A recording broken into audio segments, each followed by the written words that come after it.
gone through.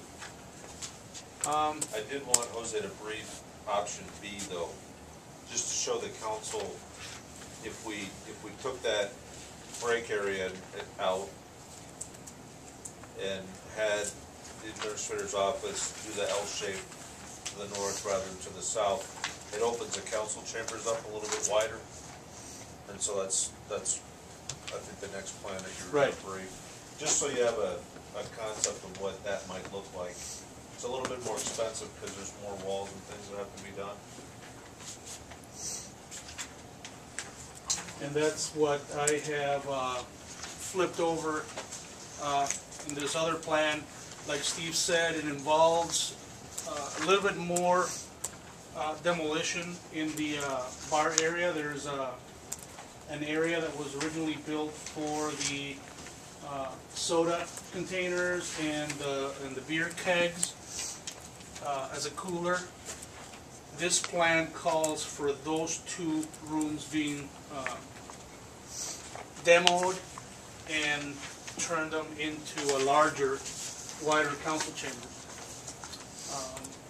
Instead of utilizing one of those rooms as the coffee break area, we would put in a new sink and counter in the hallway that connects the City Hall office area to the back storage room, borrowing the plumbing from the existing bathrooms.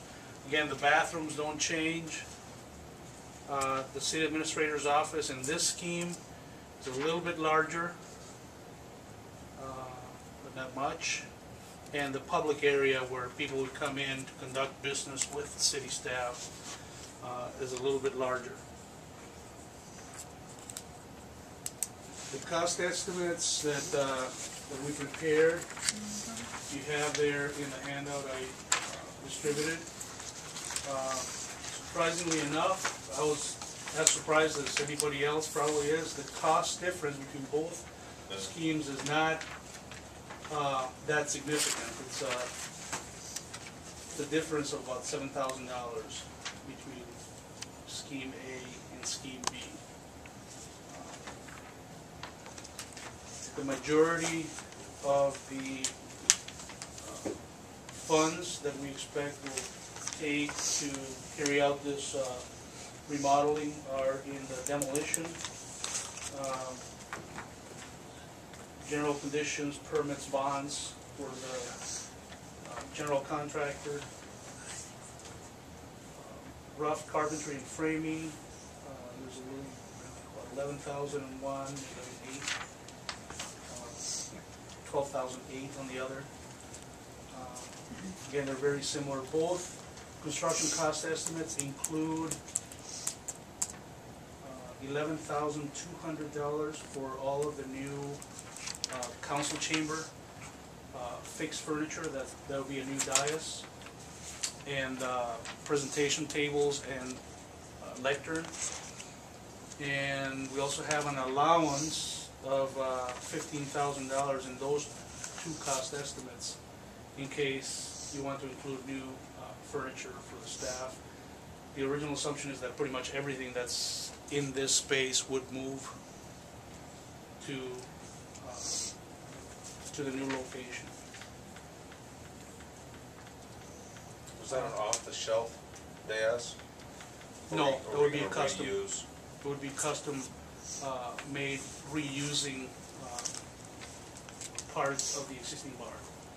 So we take that paneling off of there so it matches the wainscoting inside that part of the building. Right.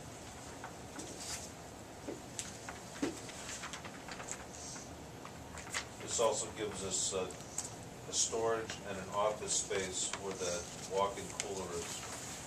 Storage is kind of like what we have back here right now, where they can just walk in and grab stuff that we need just for sort of day-to-day operations.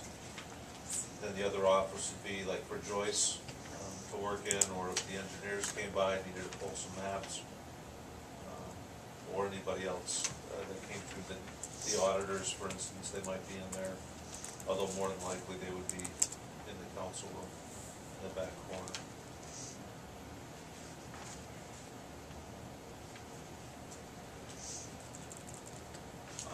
Also in the cost estimate, you see at the bottom for each one of the two options is an optional generator cost, and the estimated cost of $26,000 to $41,000 depend on how much of the building we want to be able to operate, and whether on the high end, on the $41,000, is also a combination that or a generator that could be used both for the fire station and City Hall.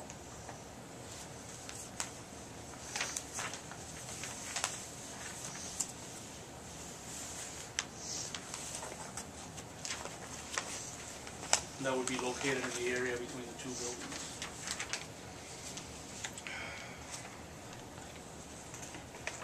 Just what we would ask is if you have any questions. I guess my personal preference I would like to express to the council is B opens up the council chamber more. And I think that's first and foremost to serve the public. People can come in, they can hear us with the new sound system, use the existing TVs for graphics. I think for a very little cost for you, I think it's worth it to upgrade to option B. And I think staff recommends option A because even though it looks like it's a little more narrow for the council chamber, you can go deeper. The dais, we could reconfigure a little bit, make it fit in there a little bit better. Mm-hmm. But that keeps that, it keeps more of the existing walls. It's less demolition involved. It's less demolition, and you know, saving $7 grand. That's a savings. Now this also, I saw you had carpeting. But is Yes. $7 grand worth a better presentation? If we want people attending council meetings, is $7 grand worth a better presentation to our audience? I think it is. To the citizens of the town. My opinion. Certainly consideration, Your Honor. I don't think that Plan A is a plan that would make the experience any less better. The concern, frankly, that we had as well is council meetings are twice a month. Okay. Can we better utilize the space that we have there, not tear down too much? Yeah.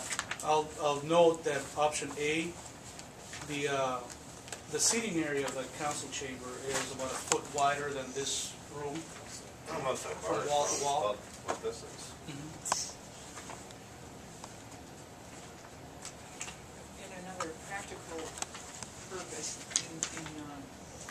in section A, having the break room where it is allows people who are in the council chamber access to water, coffee, whatever in that break room.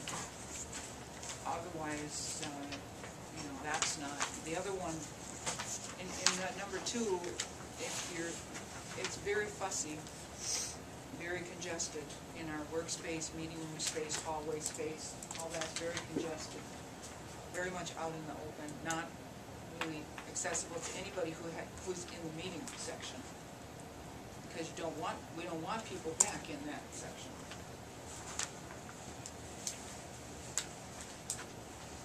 The carpet you have planned for both sides? Carpet in the council chambers to basically for acoustical purposes, and that's where we're demoing that bar area, which is going to chop up the existing floor. So we're figuring prepping that area and putting carpet in. Rather than retile it. Right. And the other part is all tile. That's the existing tile.